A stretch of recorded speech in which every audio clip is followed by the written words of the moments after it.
Hello and welcome to A Girl, a Guy, and a Buffy podcast. I'm one of your hosts. I'm Charles Swint, And I'm your other host, Kate Balzer. and we are two friends here who have been watching Buffy since the beginning. We're not a rewatch podcast. We explore the big bad themes of the show. This is a podcast full of spoilery goodness. So if you have not watched the entire series and don't want to be spoiled, pause now. Hey there, Kate.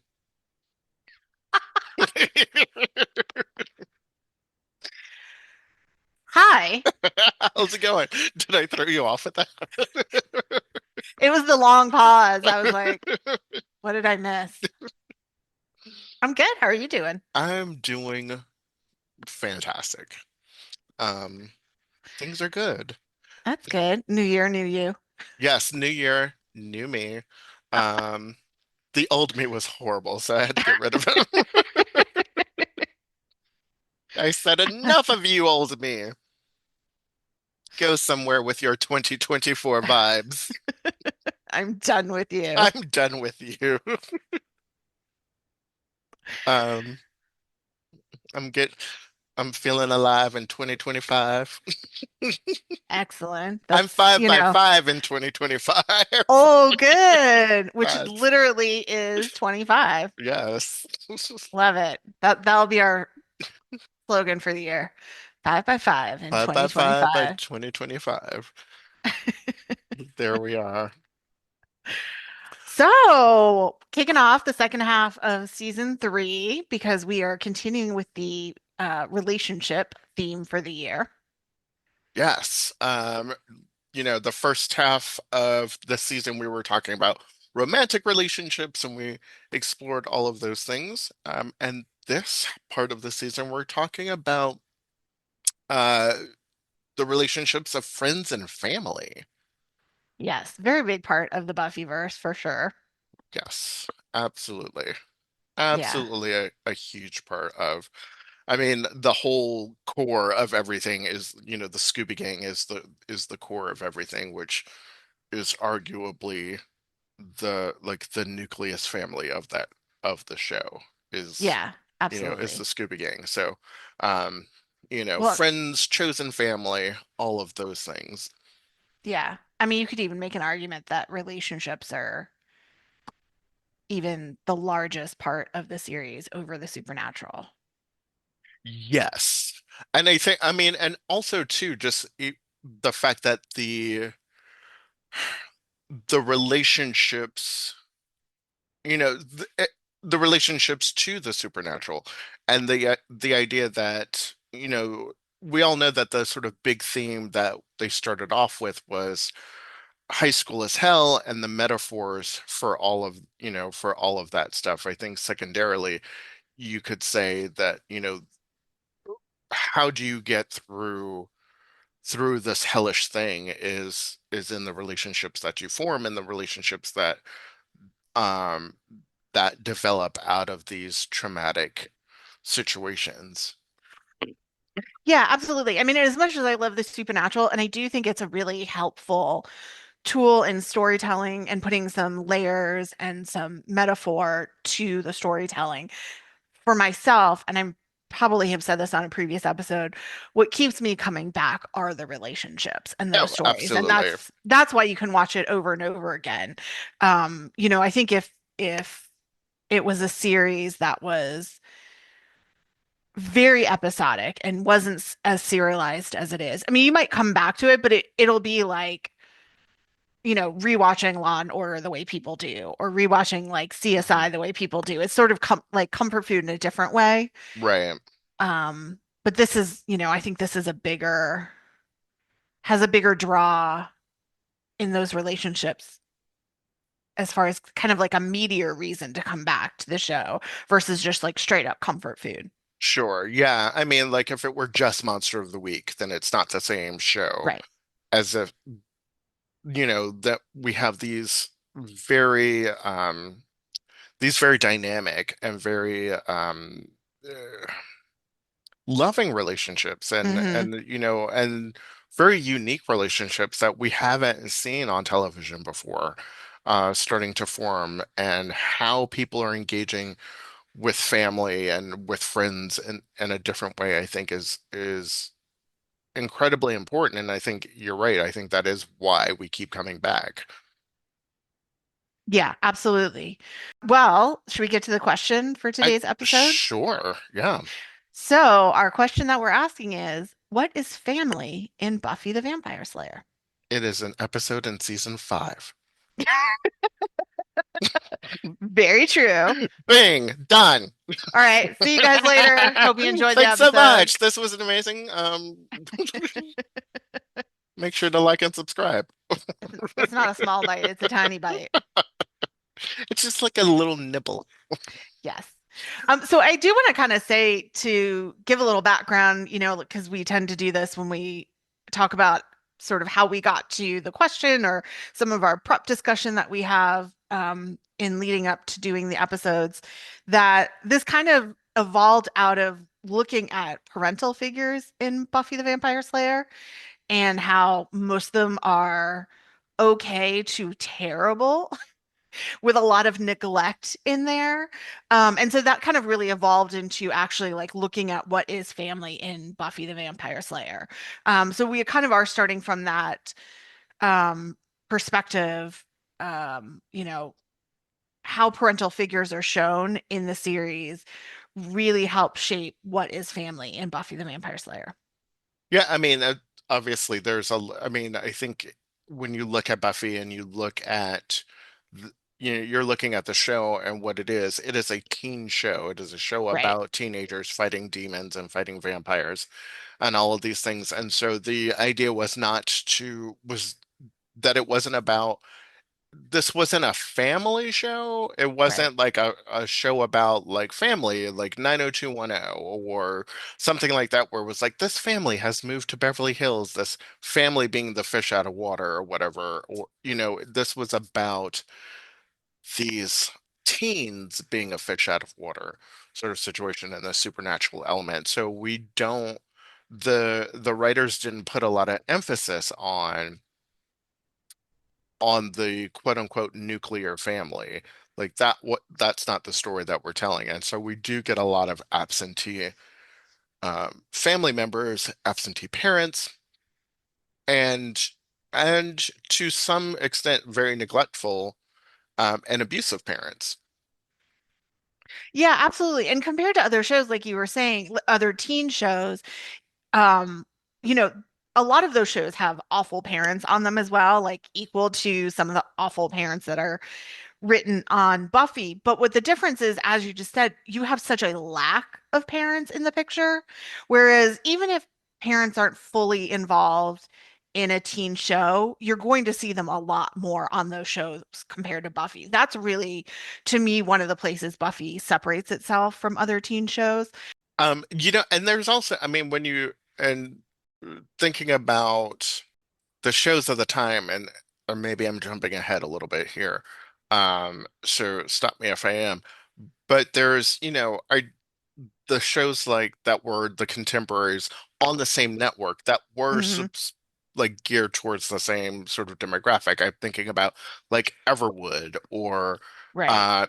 Seventh Heaven or any of those things that were all sort of family-based drama where the drama was based on the family dynamic and those sort of real life family things. They weren't genre shows for sure. And so, you know, bringing Buffy on and changing the paradigm of what that looked like created a different um created a different narrative of what family could look like or should look like. And I think that happens a lot in genre shows is um that the parents in that idea of like the nuclear family sort of starts to dissolve when you start adding in some of that supernatural element. It did in Buffy for sure. I think when you look at Supernatural, you've got the two brothers for sure, but like they also have like trouble with their father, and he's an absentee father and things like that. So I think that I don't know what that correlation is, if that is a coincidence, if that is um how that develops, but I think it's an interesting thing to notice that when we get into these things that when we get into genre shows specifically, supernatural genre shows, like what family looks like becomes very, very different than any other show. Yeah, no, I think that's a really good point about like supernatural sci-fi shows because I've been rewatching or watching for the first time all the three shows in the Stargate universe, and it's kind of similar, very much team as family. And I Hmm. think what it is, and in those shows, they are also fighting these, super ginormous, galaxy-spanning enemies, the way that Buffy and the Scooby Gang and Giles fight these big bad, big bads. And so I think when you have that element, there just isn't in the storytelling time for a lot Hmm. of the family dynamics. I think that's partly you have to sacrifice it, or at least they choose to sacrifice it, I should say. Right. No, I don't know if another show could come along and say, no, we want to be supernatural or we want to be sci-fi, but we want more family in it, and make it work somehow. Um, so I think that's part of it. I remembered what my thought was from before, and it kind of relates to it. Not only do you not have like a focus on the nuclear family, but you don't have focus on like extended family either.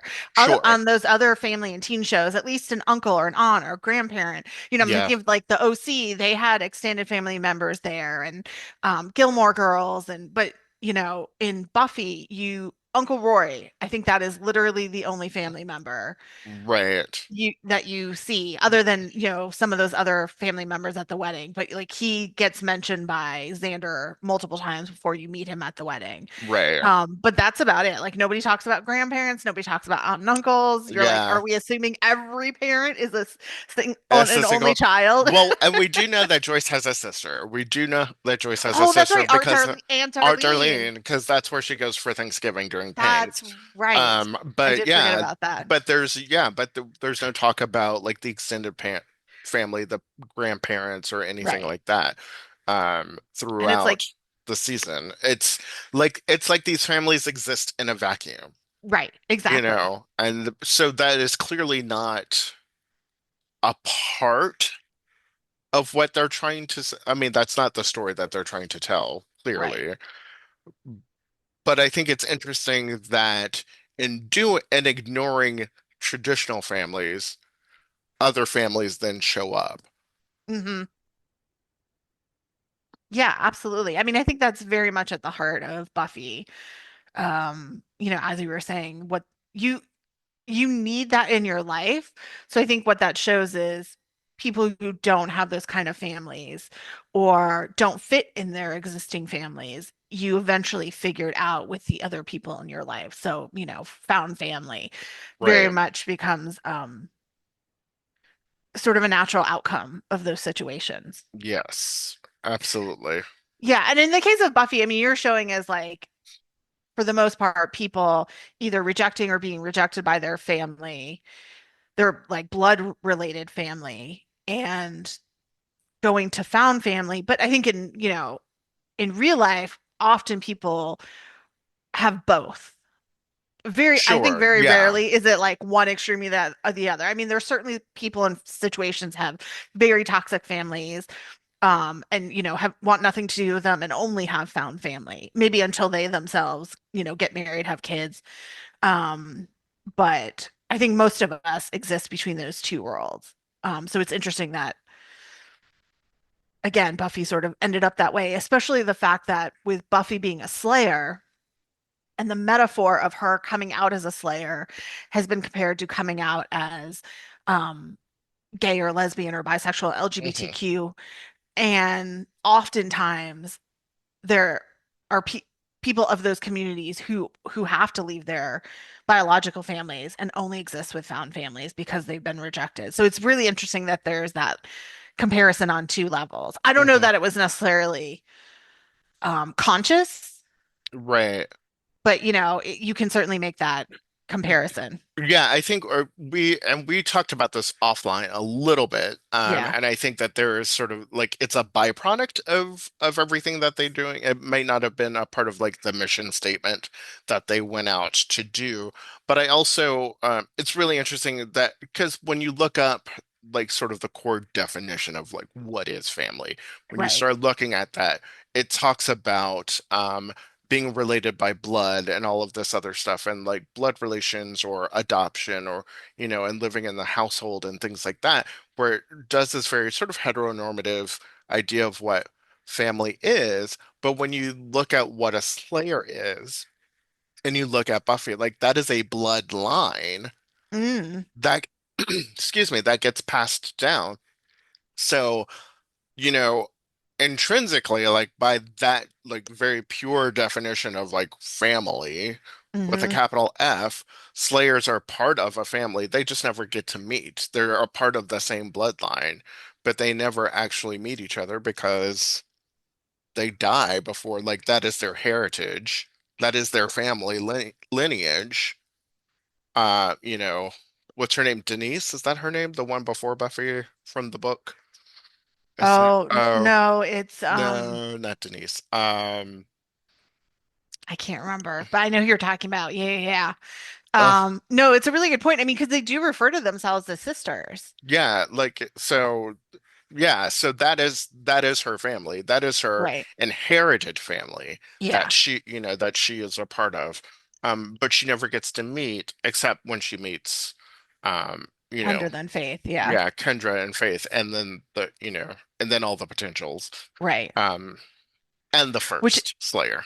right. Which again, activating all the potential slayers goes back to how, or make the comparison to how Buffy creates the found family Hmm. on the show with Willow and Giles and Xander and the other people that they bring into it. And she creates that again with Willow's help in activating all the Slayers, that she's really the center Right. of both found families. Right. Um, So it's an interesting thing. So I was reading something. I was reading, let me cite this source.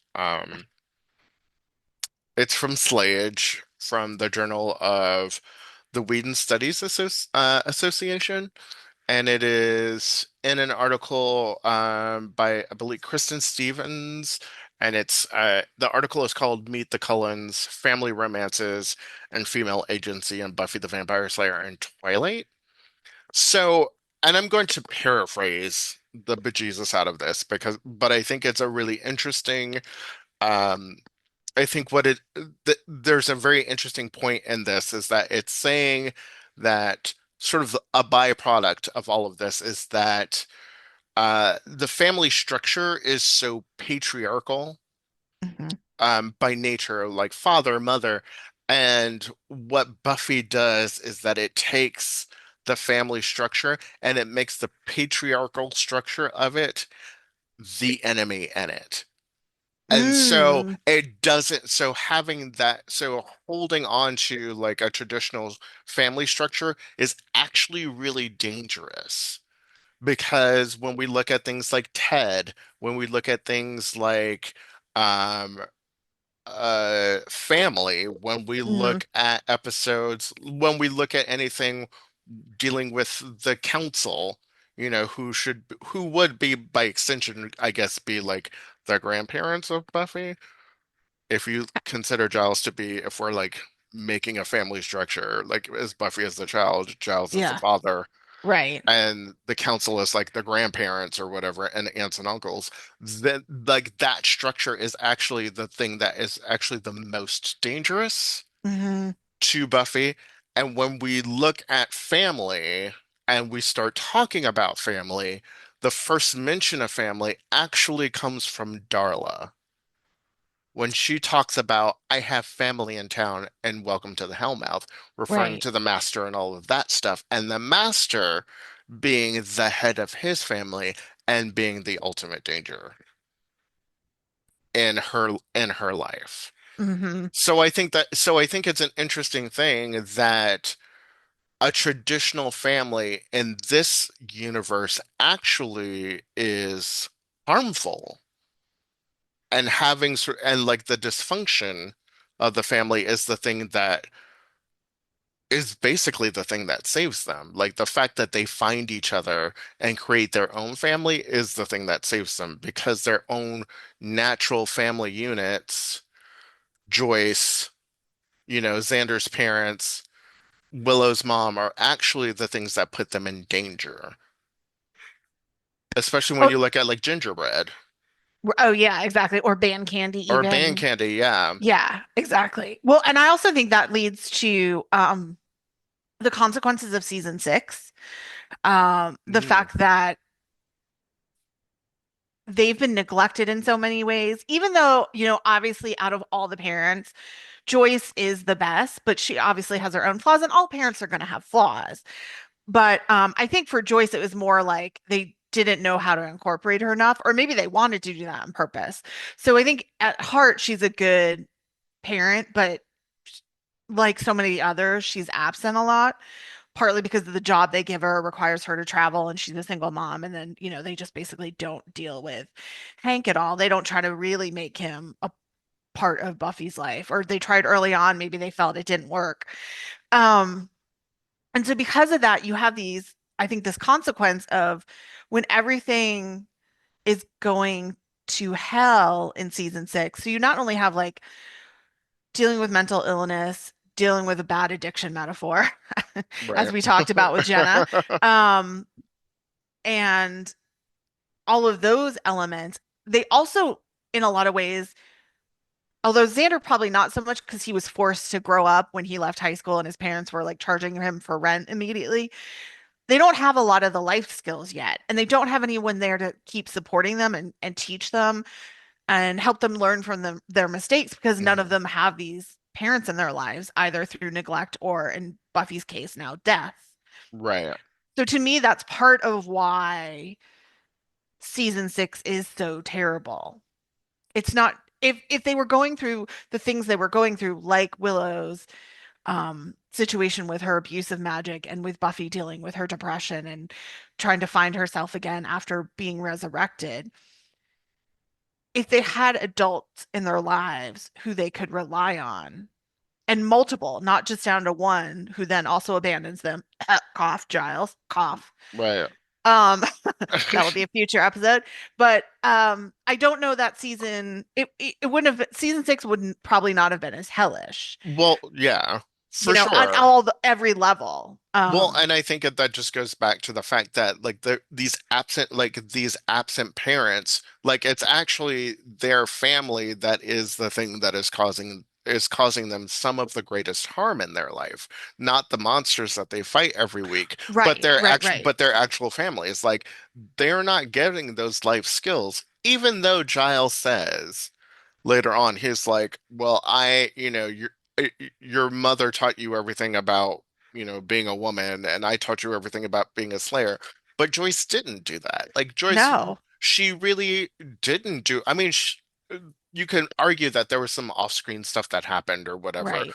And yes, she grew up, and Buffy is a very smart and intelligent and resourceful young woman who has some really amazing skills that she probably got some of that from her mother, Hmm. absolutely, but a lot of that is stuff that she picked up on the streets and like picked up from being a slayer and had to develop those things on her own, while Joyce is reading parenting books and being like, well, I have to read like all the parenting books say I need to say no and blah blah blah blah blah, and it's like, but you're also, again, but Joyce, you're not around. And I get it. You're doing your level best. You didn't ask to be a single parent. You didn't ask to have to leave LA to move to Sunnydale. Like you were dealing with the hand that you were dealt. Hmm. That being said, you were also not around 90% of the time. While your daughter is out at all hours of the night, out all night, doing whatever, and all of them are. And there are no consequences for any of them for being out all night. Yeah, exactly. And she never really comes to fully accept, well, maybe she accepts, but never really fully comes to understand Buffy being called as a Slayer. So I think because of that, nobody sits there and figures out like Yeah, it's great for Buffy to go to college and get an education because I think you can always gain something from that. But like, let's be practical. She's never gonna like go on to law school, become a cop like her aptitude test told her to, like Right, that's not gonna happen. And so if she lives long enough where she has to have money from a job because she's now out, reaches adulthood, that's still not going to happen. Like, why is nobody setting up like the parameters for Buffy to have a viable income source? I mean, granted, we all right, know that the council should pay her. The fact that the council right. The doesn't pay her, council it's should like, just be paying her. that's a whole nother thing. But like, okay, in the face of that, like, why are we not having conversations with Buffy? She needs to be a part of it, but like maybe it's Joyce setting up like a trust fund or, like Buffy just is not going to have that kind of 2.0, 2.5 kids and a picket Right. fence. And like it's just not going to happen. Also, And what? Joyce never gets to that point where she accepts it and starts to shift her thinking and her planning for Buffy's, at the time, assumed limited future. Right. Also, question that maybe no one knows. What happened to Joyce's art gallery when she died? Oh my God, great question. That is never, ever, ever done out Like, with. why? I don't, Like, that is a I mean, business that she owned. Like, she owned that gallery. right. What happened to all of that? I mean, and like, you can't, I know hospital bills are expensive, but are you Yes. telling me that her life insurance and all of that, like everything that she set up for Joyce, anyway, that is a whole nother discussion that we have Yeah. had before, that the Scoobies mismanaged her funds Right. completely. Right. I mean, She I was know that, gone for a year. Like, she was not even gone a full year, and y'all squandered through all of her money.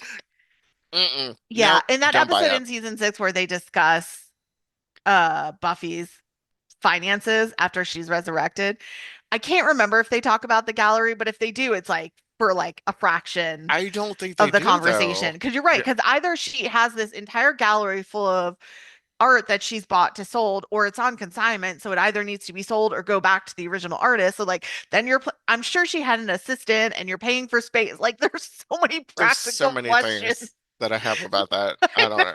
know. I That's mean, I guess that's what this in fanfic is for, but at the same time, I'm like right, and sometimes like no one cares about the admin. Like, at the end of the day, like when you're right? watching this show, no one's like, "What about the admin? I need to know what's going on. What about Except her 401k?" I know, except to me as a practical person who's had like all of this drilled in by my own very involved father. Like I mean that in a good way involved. I do think about this stuff when I watch the show. I mean, I think it gets more so when you rewatch and you're like, I know all the emotional beats. Now it's all about like the details. Where did they do this? How did they deal with this? Like, why doesn't she have this for money? Like, you're like, yeah, you can't help It's so, yeah. There's but so many ponder those things. details. You just like, this is the harm of watching a show over and over Correct. again for 20 years, because now you're Uh, like, yeah. That is why I had to stop watching for a long period of time because I got to the point where I was like, just very critical of all of that stuff. And I was like, yeah, now I'm losing my love for the show. I need to walk away because I'm not remembering why I love this show because I've gotten so caught up in the minutia that they're of it all. not answering the question to. You're treating this very poorly. You're treating this woman very poorly. And I have, Exactly. and it's so, um, you know, gosh. But yeah, so I mean, we've got all of these, we've got all of these like absent, neglective parents. We've got, Hmm. we have Joyce is present for as long as she can be, as Right. much as she can be, but could be, there is an argument to be made that she is sort of a neglectful parent. I mean, the Scoobies are very much like the last of the latchkey kids on, Yeah. we're here. Hank just disappears, like he's just gone. Bye bye. Bye. Like all of a sudden, like we only see him again in Normal again, but it's like, and that's, a psychotic, you know, a psychosis, Right. imagining of Hank. It's not him.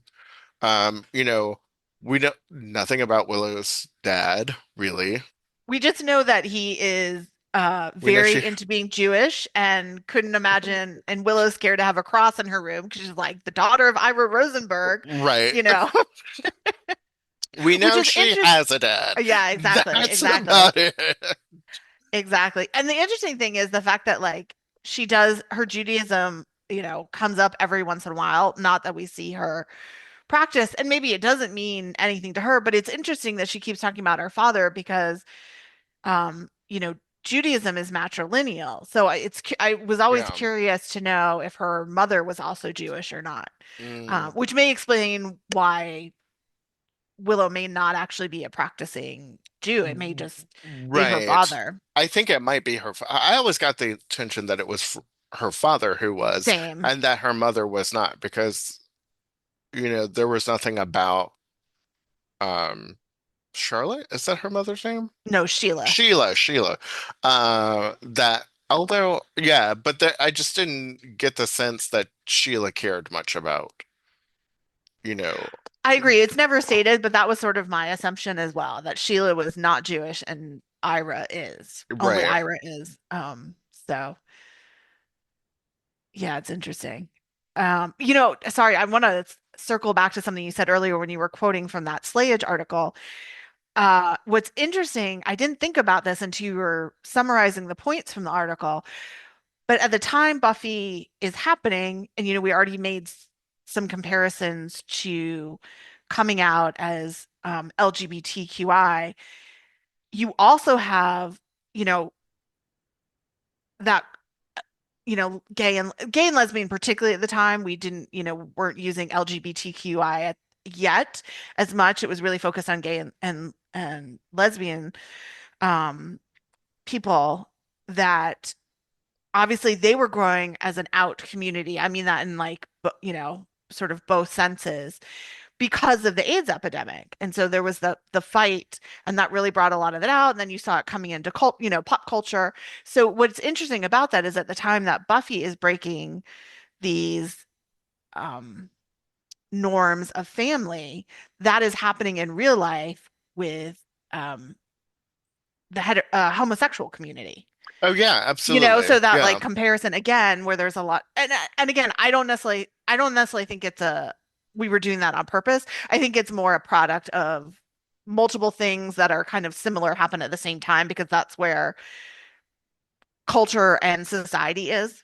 Yeah, and I think it's again, it's not, I don't think it's necessarily like who knows? Maybe it was on the big board. Yeah, good But point. not, but I mean there was definitely there was definitely a cause to be like, one of our characters is going to come out as gay. Is it going to be Xander? Is it going to be Willow? I think, Right. Willow. Okay, so Willow, we're making this choice to Willow, so she's going to be gay, and we're going to do this.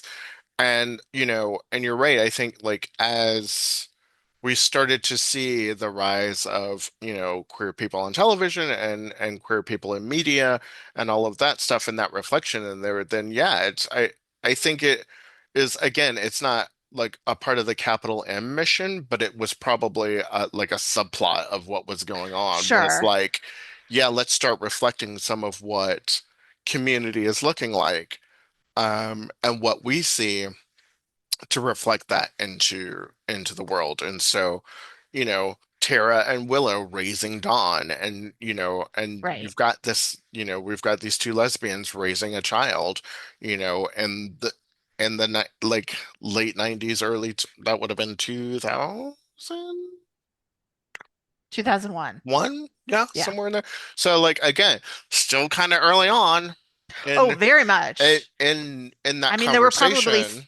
there were probably states where you weren't allowed to adopt children. I mean, there definitely Yeah. was no marriage equality yet, I mean, there's other than maybe, still states where yeah, you, yeah. where you can't. I don't even think that had happened in Massachusetts yet, because I think Massachusetts was the first state to do it. If I have that wrong, I apologize. Yeah. Um, but yeah, no, totally agree. So it was definitely like ahead of the curve in a lot of ways. Yeah. So make it so bringing that type of family to, to television, and being like, oh, look, here it is. And Dawn being perfectly okay with it. And we see that Dawn really likes this family structure. Like, this is a Hmm. family structure where she has felt, despite the fact that she has lost her mother and lost her sister, actually has probably been is the healthiest that she has ever been, and is in a more stable relationship that in a stable family relationship than she's ever been when she is being raised by Willow and Tara.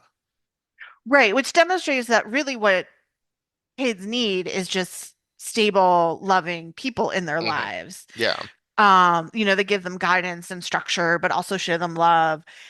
And what I think is interesting too, that really demonstrates how this idea of the nuclear family, which really only came into being in like the 50s, right, and you know, particularly US society. I mean, before that, you you definitely had patriarchal ideas of the family, but it wasn't necessarily only nuclear.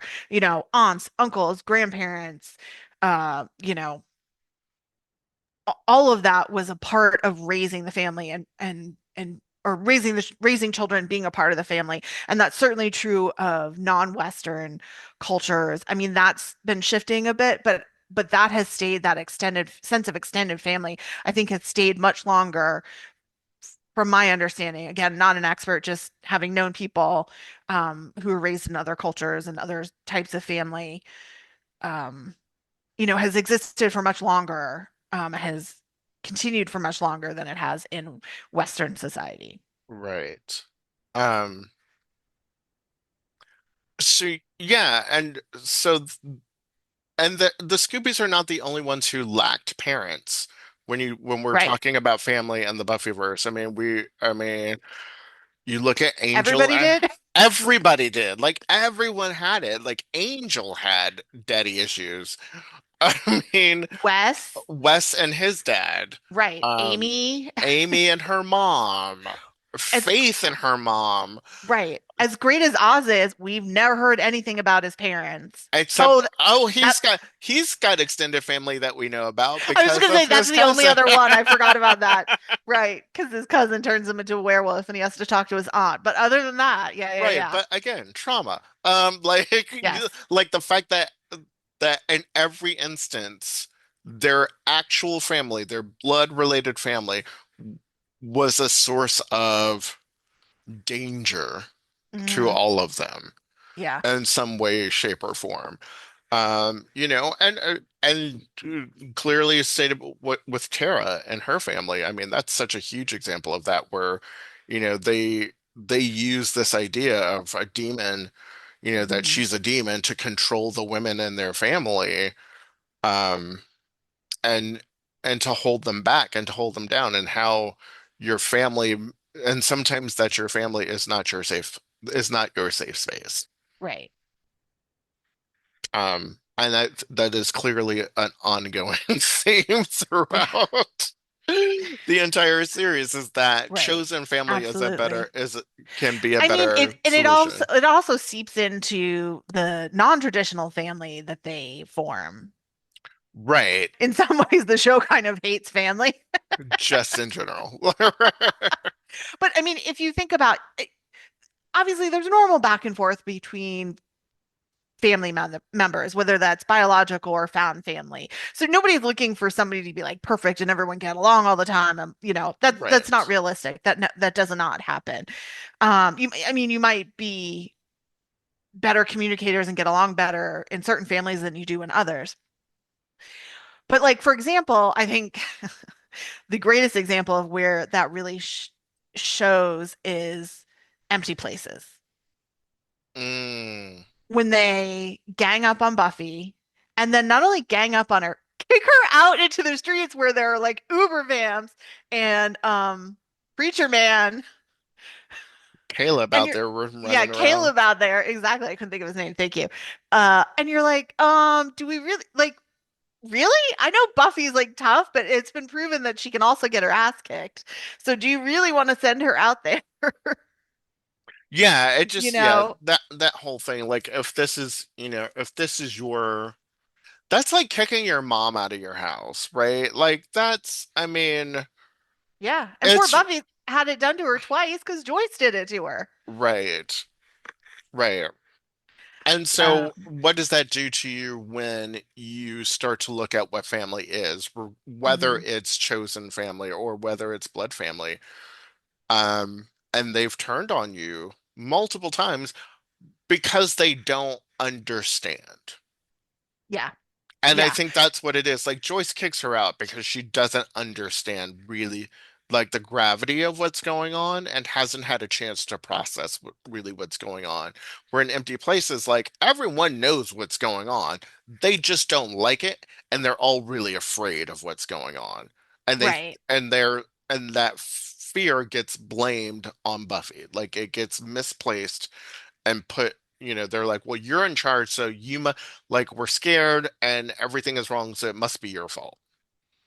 Right. And I think actually it makes me think back to a comment that Jenna made in our bonus episode for the romantic relationships season half of our season, where she talked about how important communication is. And that is often Hmm. where relationships break down. And I think that is incredibly true on the show. But again, as she pointed out, good communication doesn't necessarily make for good television. Right. Um, I do think you can have better communication and still have good television. Yes. Yeah. And there are But I things, yeah. no, I was just going to say so that's a lot of that. They're in a lot of ways they're so bad at communicating with each other until they're really forced to.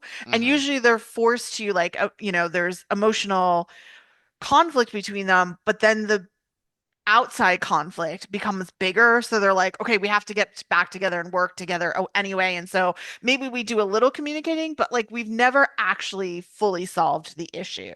Right. Um, Which is so clear in Dead Man's Party. Like that's, oh, I mean, that's, 100% I mean, that's sort of the antithesis of all of it is correct.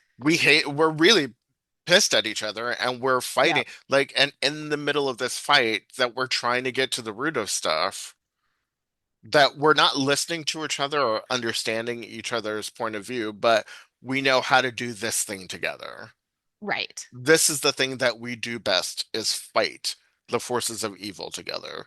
Yeah. And so maybe we don't understand each other and our points of view, and maybe we never will. But the thing that we will always do is we will stand up for each other when it comes to the outside threat, which is what family does. Like you can pick Hmm. on your brother all the time. Like I'm sure Right. you and your brother pick on each other all the time. But the second that someone outside is like, well, oh, your brother's a blah, wait, hold on now. A hundred You percent. don't get to say that.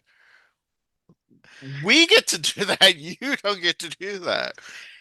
It's so true. It is so Um, funny how that is true across the board. It's like, oh, I yeah, can pick on whatever family member, but the minute somebody outside does, you're like, nope. them's fighting words. Yeah, exactly.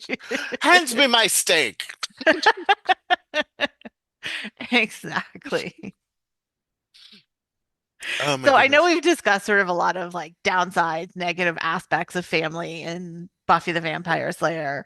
Are there positive aspects to it in the series? Well, I do think that when they all come together when Joyce passes, I mean, like the Yeah. Scoobies coming together and being there for her, and sort of, and being a support system for her, even though they don't know how to deal with it. They're like, I don't know what we're doing, but we have to be there for her. Is again is a testament to family. I think all of them rallying to take care of Dawn Hmm. after Buffy dies. Again, it's all like, or even honestly, even when Buffy leaves, when Buffy just ups and goes to LA for the summer and they stick around in Sunnydale to sort of like pick up the slack. They didn't have to do that. Yeah. They could have just been like, well, I guess we'll go off and do our own thing now. Yeah, they could have just been like, oh well, now we're gonna be overrun because the Slayer's gone. We'll just go back to what it was before Buffy came here. Right. Yeah, it's a Um, good point. So I mean, I think, so I do believe, and even, and to an extent too, being there for Xander Hmm. during the wedding Yeah. and the subsequent fallout of that. Like family is being there when times are good, when times are bad, and are people who love you even like despite your shortcomings, and they love you anyway. Like that's your ride or dies. So I feel like they were in it. I mean, Willow going through all of her addiction and the Hmm. breakup with Tara and all of that stuff. They were there. Willow coming out, Buffy was there for her. I mean, and again, that's what friends do, but at this point, she didn't come, like, we don't ever have any indication that she came out to her mom She about, talks about that with Kennedy in their date. She did at some point, but her mom was like, I can't remember what she said, but yeah, I mean, we never see it, but she does talk yeah, about that with Kennedy in season 7. um, But yeah, she doesn't get the same reaction that she gets from Buffy. Buffy steps yeah, up as like a real loved one. yeah. Can, in the best way possible. All right. What about you? Y Do you see? yeah, I mean, some of this, will be for our Giles Buffy episode, but certainly in the high school days, I think Giles shows some really great Hmm. fatherly behavior. I think I mentioned this. Oh, I think in a previous episode, I definitely mentioned this, but it is one of my favorite moments between them. But after they realize what's happened with Angel and Jealous, after they slept together, and he's dropping Yeah, her off, and he's like, I'm not here to punish you. I'm not here to scold you. Like, I'm just here to support you. And you're like, that's a great parenting moment. right. Oh, Giles, why did you have to stop doing that? But yeah, it's like one of my favorite moments. Yeah, It's such a great example um with them. yeah, Yeah, I mean, obviously there's a lot of love between all of them, and you don't really necessarily doubt that throughout the series, even with all the ups and downs in their relationship. Um, in the end, they'll always have each other's back, which is, kind of all you can ask from friends and family. right. That's the best thing you want. Yeah. Yeah, and like so much on Buffy is a Rorschach test for your own experiences. So some of this may feel not that we're not saying it's not believable, but it may feel more some people maybe relate to it more because they've had similar parental experiences or lack of parental experiences. Yeah, Whereas, like, I think that's why it frustrates me. I'm very lucky. I've had great parents. Well, they're still with us. I have great parents who've been like supportive throughout my life. It didn't stop when I turned 18. I've seen that happen with like other families. right, So for me, I think that's why it like really can get me angry sometimes because I'm like, it can be different. It right. can be better. And I want that for the characters. I'm not, again, nobody's perfect, but it can be Sure. better. Right. You do have good parents. I do. They are I pretty great. do. I hope Um, they don't listen to this episode. No, I'm just kidding. I I shouldn't have admitted it on tape. now they'll be like, you love Yeah, us. exactly. Exactly. Ooh, everybody knows you love us. Exactly. Well, and I'm one of those adults who like became really good friends with my parents. Like, Yeah, so it's, my relationship with them morphed that way. I mean, I hang out with them as much as I hang out with any like friends. yeah. So, I mean, yeah, and I think it is. I do think that how you view the families on the show can be colored by how yeah. you were raised and what and your own familial experience is like. I mean, I would say I had a good upbringing. My parents are pretty cool. We don't always agree on everything, and Yeah.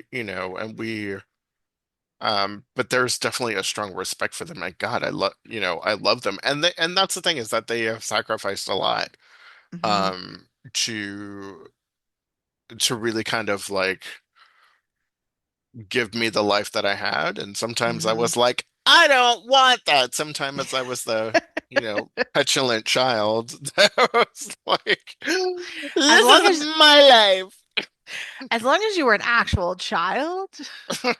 No, I was an versus like adult when that. I was like, don't be 50 and that way. This was yesterday, Kate. Oh, God, Charles. This was yesterday, my stunted childhood. Um, still constantly um throwing tantrums with my parents. That's fun. No, but like as an adult now, though, I do have, I have a good relationship with them and, talk all the time. And so, so I do see, so there is room for like healthy relationships to grow. But it, again, it takes both parts to like work on those things too. Like everyone has to be willing to work on the Yeah. relationship in order to make that happen. It's Yeah, I mean, that's one thing too. I think people um don't always recognize any kind of relationship takes work. right. And if you don't put the work in, to be cheesy, it's not going to work out. Sure. No, absolutely. Like you can't just Yeah. be like, I'm doing all the work Yeah. and this person is just sitting there continuing the same behavior or ignoring behaviors or not communicating with you and expecting it to work, which is why that whole situation with Joyce and Buffy blows up in season two. It's like why Hmm. she gets so frustrated, why she's like, what are you like being like, you're the adult in this situation. God, why can't you see what's been going on? The Hmm. weird occurrences, the blood everywhere. Like, I don't understand how you don't see it. It's Right. so like I am doing everything except staking a vampire in front of your face, which now I have to do. Like I've done everything except this, so I don't under like what do you think is possibly going on? And why, as a parent, have you not come to me? Hmm. I can't tell you because it puts you in danger. It's a dangerous situation. It's my like sacred duty or whatever. But, but again, that's kind of contrived because other families have been told, and Joyce was never in any more or less danger once she knew, really. Right. Right. No. Um, but it was In sort of some ways, she might have been less just because she was at least aware and prepared. of what was happening around her. Right. But she was always kind of told, like Buffy had always been sort of told, don't tell anybody. Right. She was sort of conditioned to keep the secret, which sucks for her because then she's like, well, what am I supposed to do?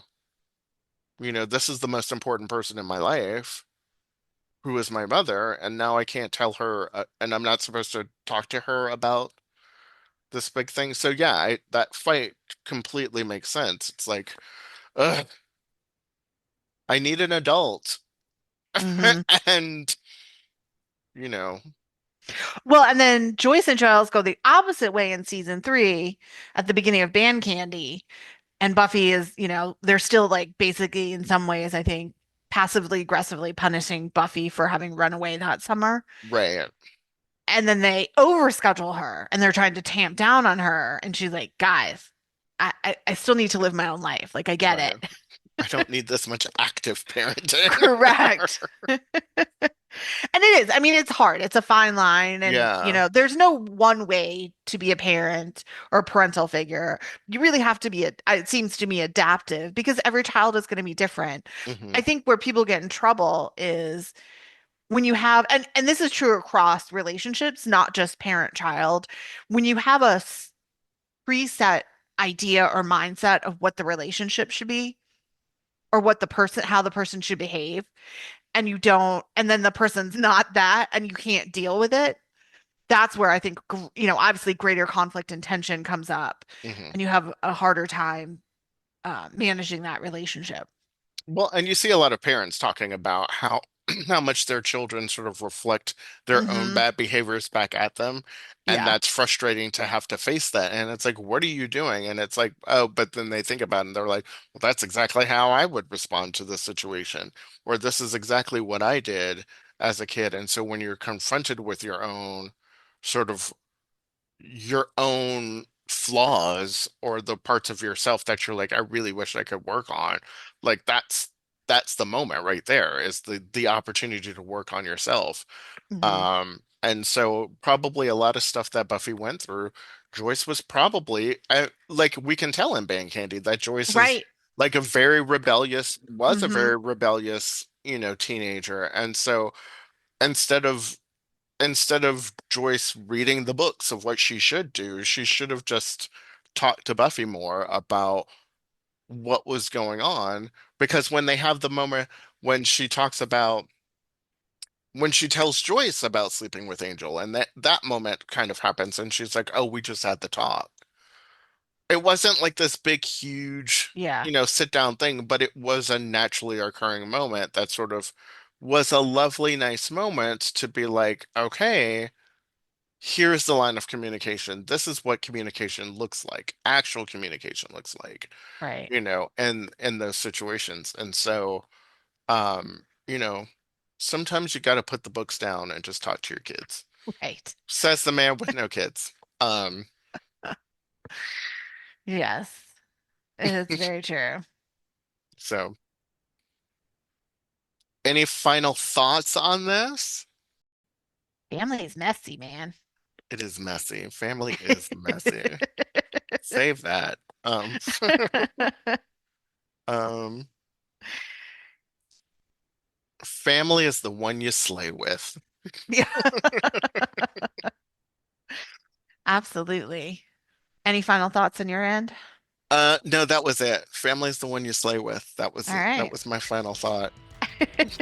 Well, thank you everyone for tuning in. We hope you enjoyed this conversation, and we're looking forward to discussing more of Family and Friends in this half of season 3. If you are not already doing so, please follow us on Facebook and Instagram at A Buffy Podcast, or you can email us at abuffypodcast@gmail.com. And please rate, review us, share. All of that helps more people to find us and more people to listen. And we really hope you enjoyed today's conversation, and we'll see you next time. Thanks so much.